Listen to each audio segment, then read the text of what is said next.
বিগত সরকারের আমলে বাংলাদেশ থেকে মুদ্রা পাচারের অন্যতম হাব হয়ে উঠেছিল মালয়েশিয়া ও সিঙ্গাপুর। এরই জেরে ১৬-১৭ বছর ধরে আওয়ামী সরকারের বিভিন্ন নেতার অবৈধ সম্পদের খোঁজ নিতে গিয়ে বের হয়ে আসে এস আলম গ্রুপের হাজার কোটি টাকা পাচারের তথ্য।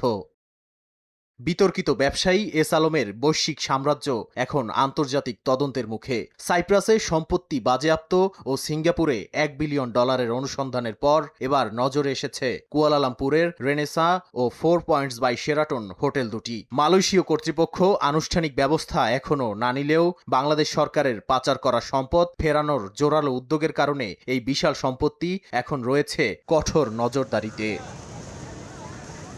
এমন প্রেক্ষাপটে ভারত নাকি চীনের সফরের ভূরাজনৈতিক অঙ্ক পাশ কাটিয়ে প্রধানমন্ত্রী হিসেবে নিজের প্রথম বিদেশ সফর মালয়েশিয়া দিয়ে শুরু করছেন প্রধানমন্ত্রী তারেক রহমান। ধারণা করা হচ্ছে প্রধানমন্ত্রীর সফরে পাচার হওয়া মুদ্রা ফিরিয়ে আনা সহ বিভিন্ন গুরুত্বপূর্ণ বিষয়ে মালয়েশিয়া সরকারের সঙ্গে আলোচনা করা হবে।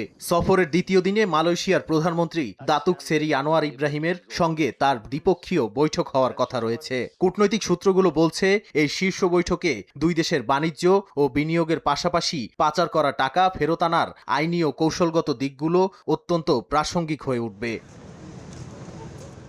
অর্থনৈতিক আলোচনার পাশাপাশি এই সফরের অন্যতম প্রধান এজেন্ডা মালয়েশিয়ার বন্ধ শ্রমবাজার পুনরায় চালু করা। বিগত শেখ হাসিনা সরকারের আমলে গুটি কয়েক রিক্রুটিং এজেন্সির সিন্ডিকেট ও বেস্টিনেটের অনিয়মের কারণে ২০২৪ সাল থেকে বাংলাদেশিদের জন্য এই বাজার বন্ধ রয়েছে। বর্তমান সরকার পূর্বের সিন্ডিকেট ভেঙে ৪৩২টি এজেন্সিকে যুক্ত করতে চায়। এরই অংশ হিসেবে বেস্টিনেটের প্রতিষ্ঠাতা আমিনুল ইসলামকে দেশে ফেরানোর প্রত্যাপন অনুরোধও আলোচনায় থাকবে বলে জানা গেছে।